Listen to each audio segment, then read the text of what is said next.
हल्के सांस ने मुझे म्यूजिक में स्टडी कराने का अंडर ग्रेजुएट बच्चों को लगभग 16 ईयर का एक्सपीरियंस है। तो मैं आज आप लोगों को संगीत के कुछ बेसिक्स, सप्तक और स्वर के बारे में बताने वाली हूँ। तो सप्तक क्या है और सप्तक के प्रकार क्या हैं और सप्तक की पहचान क्या है?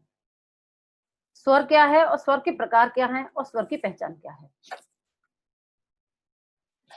तो सप्तक क्या है? यह है 7 स्वरों का समूह, जो संगीत सीखने के लिए हम सबसे पहले सीखते हैं सा रे गा मा पा धा नी। तो सबसे पहला प्रश्न ये आता है कि हम सा रे गा मा पा धा नी कहाँ से बजाना स्टार्ट करें और किस फ्रीक्वेंसी पर गाना स्टार्ट करें? तो ये फ्रीक्वेंसी या कंपन संख्या के आधार पर 3 सप्तक होते हैं, मंद्र सप्तक, मध्य सप्तक और तार सप्तक। तो हम सा रे गा मा पा धा नी सा मध्य सप्तक से स्टार्ट करते हैं। जैसे यहां से मैंने मध्य सप्तक माना, तो मेरे 7 स्वर होंगे सा रे गा मा पा धा नी। हम लास्ट में सा भी बोलते हैं, सा, लेकिन वो तार सप्तक का होता है। इस सा को मिलाएंगे तो हमारे 8 स्वर हो जाएंगे। तो ये तार सप्तक का सा होता है। और यहां तक अब जो हमने 7 स्वर सीखे, नी धा पा मा गा रे सा, ये 7 स्वर एक निश्चित स्थान पर मैंने बजाए और गाए, तो ये मध्य सप्तक हुआ। अब मध्य सप्तक से हम नीचे की तरफ चलेंगे, आवाज धीमी होती जाएगी, सा नी धा पा मा।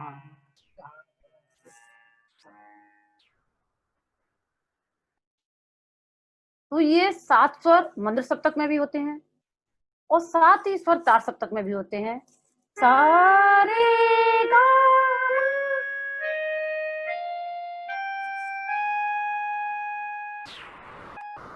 तो हम मध्य सप्तक से गाना इसलिए स्टार्ट करते हैं कि हमें मंद्र सप्तक में भी गाना होता है और तार सप्तक में भी गाना होता है। तो मंद्र सप्तक में हम ज्यादा से ज्यादा गा तक गा पाते हैं और तार सप्तक में ज्यादा से ज्यादा पा तक गा पाते हैं।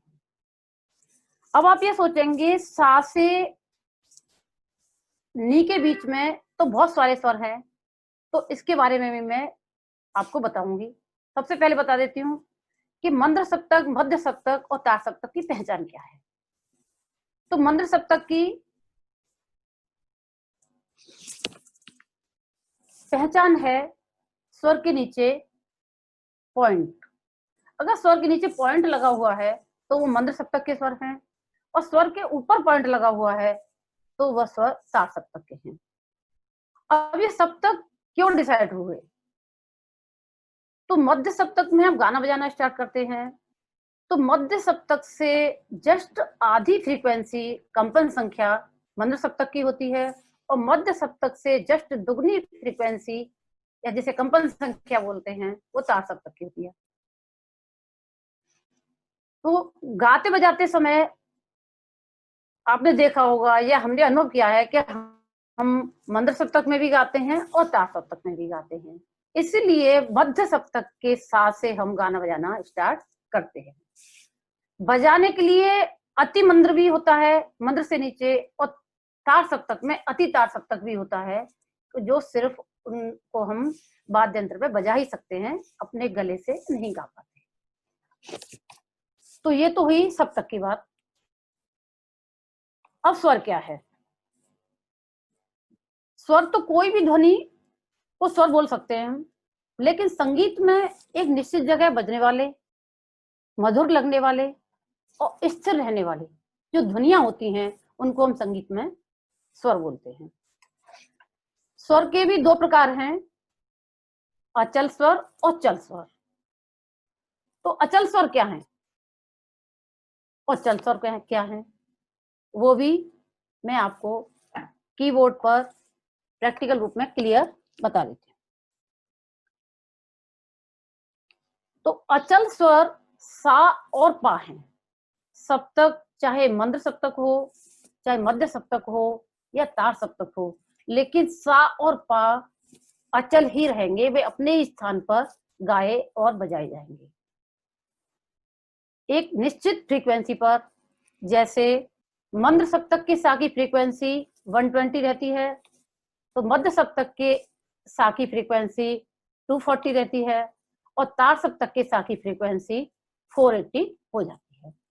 तो ये अपने ही स्थान पर इनकी फ्रीक्वेंसी में बिल्कुल चेंज नहीं होता। जहां पे भी हमने सा गाया है 240 फ्रीक्वेंसी पर, तो वो वहीं पर रहेगा। तो अब इसमें पा की बात आती है, तो पा भी अपने एक निश्चित स्थान पर ही रहता है, न उसका कोमल रूप होता और न कोई तीव्र रूप होता। तो इसलिए इन स्वरों को अचल कहा जाता है। जैसे मैंने सा यहां से स्टार्ट किया था, सा पा सा, ये ता सप्तक का सा आ गया। पा, ये ता सप्तक का पा आ गया। इधर मंद्र सप्तक में जाएंगे तो ये मंद्र सप्तक का पा आ गया। अब आप ये सोचेंगे स्वर तो इसमें बहुत सारे हैं बीच में, तो और जो सभी स्वर हैं वो चल स्वर के रूप में हम गाते बजाते हैं। तो चल स्वर के भी दो प्रकार होते हैं, कोमल और तीव्र। तो यहां से जहां से मैंने सा गाया था, सा रे गा मा पा धा नी, बीच में बहुत सारे स्वर रह गए। तो कोमल और तीव्र दो प्रकार होते हैं चल स्वर के। तो इनमें से कोमल स्वर होते हैं रे गा धा नी। जैसे मैंने रे शुद्ध गाया, सा रे, तो कोमल हम गाएंगे सा रे। थोड़ा अपने स्थान से कोमल स्वर नीचे गाया जाएगा और नीचे ही बजाया जाएगा। जैसे सा रे, ये कोमल हो गया। ऐसे ही शुद्ध गंधार ये है गा, तो कोमल गंधार उससे पहले हो गया कोमल गा। ऐसे ही शुद्ध धा मैंने ये बजाया था, तो कोमल धा इससे एक स्वर नीचे हो गया, और शुद्ध नी ये बजाई थी तो कोमल नी ये हो। मतलब कोमल स्वर अपने स्थान से नीचे गाए और बजाए जाते हैं। और हमारे पूरे सप्तक में 4 स्वर कोमल होते हैं, रे गा धा नी।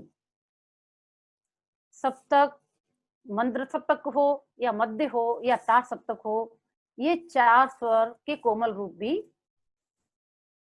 होते हैं। सप्तक कोई भी हो लेकिन कोमल रूप उनका अवश्य होगा। अब बात रह जाती है माँ की।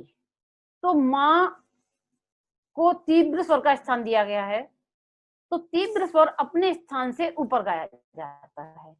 जैसे शुद्ध माँ मैंने अपने सप्तक में ये बजाया, तो तीव्र माँ उससे एक स्वर ऊपर गाया जाएगा और बजाया जाएगा। इस तरह से हमारे संगीत में स्वर की पहचान आवश्यक है। अचल स्वर की, चल स्वर की, कोमल स्वर की, तीव्र स्वर की। कोई भी गाना गाने में, बजाने में कभी कोमल स्वर बजाया जाता है तो कभी शुद्ध स्वर बजाया जाता है। कुछ राग ऐसे होते हैं जिनमें कि कोमल स्वर भी बजाया जाता है और शुद्ध स्वर भी बजाया जाता है।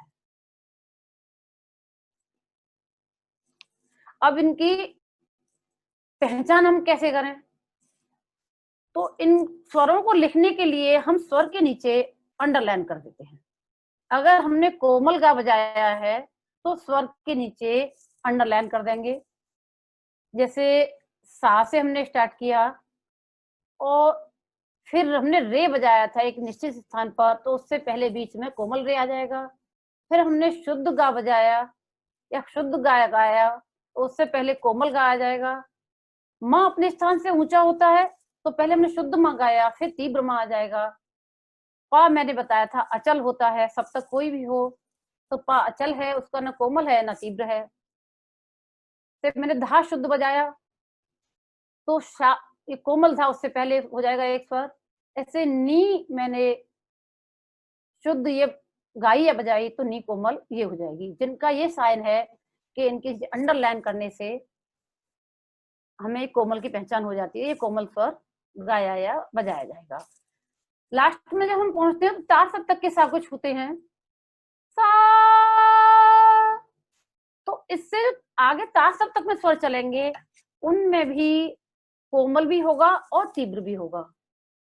तो उनके लिए हम पहले तार सप्तक का पॉइंट लगाएंगे, फिर अंडरलाइन करेंगे। जैसे तार सप्तक का रे है, तो पहले हमने तार सप्तक का पॉइंट लगाया, फिर उसको अंडरलाइन किया। तार सप्तक का गा है, तो पहले हमने तार सप्तक का गा पे पॉइंट लगाया, फिर हमने अंडरलाइन किया। तो इस तरह से ये तार सप्तक की कोमल स्वरों की पहचान होगी। ऐसे ही मंद्र सप्तक में अगर नी कोमल है, तो पहले हम नी का नीचे पॉइंट लगाएंगे, फिर अंडरलाइन करेंगे।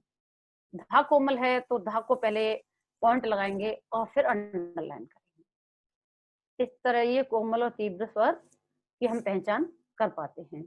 ऐसे ही गाने में जैसे मैंने सा स्टार्ट किया, सा सा रे, तो ये शुद्ध हो गया। सा रे, ये कोमल हो गया। ऐसे ही मैं आपको सातों स्वर बजा के दिखाती हूँ। कोमल की और शुद्ध की आवाज में हल्का हल्का अंतर होता है। सा सा रे, सा रे, ये कोमल हो गया रे। सा रे गा, ये शुद्ध गा है, तो ये कोमल हो गया। सा रे गा, सा रे गा मा, ये शुद्ध मा मैंने बजाया, तो ये तीव्र मा हो गया। मा पा, पा अचल है, तो न इसका कोमल है न तीव्र है, मैं कई बार बता चुकी हूँ। फिर धा मैंने शुद्ध यहाँ बजाया, तो कोमल था, इससे पहले हो गया धा, धा। शुद्ध नी मैंने यहाँ बजाई, तो कोमल नी इससे एक स्वर पहले हो गई। इस तरह हमारे एक सप्तक में 7 शुद्ध और 5 विकृत स्वर, यानी कोमल और तीव्र। एक सप्तक में 12 स्वर होते हैं, जिनको हम गाते भी हैं और बजाते भी हैं। ये 12 स्वर मंद्र सप्तक में भी होते हैं, तार सप्तक में भी होते हैं, और हम मंद्र सप्तक में भी गाते हैं गाते बजाते समय, और तार सप्तक में भी। स्वरों की पहचान आवश्यक है। अगर हम स्वरों की पहचान कर लेंगे, तो हमें गाने बजाने में कहीं भी प्रॉब्लम नहीं।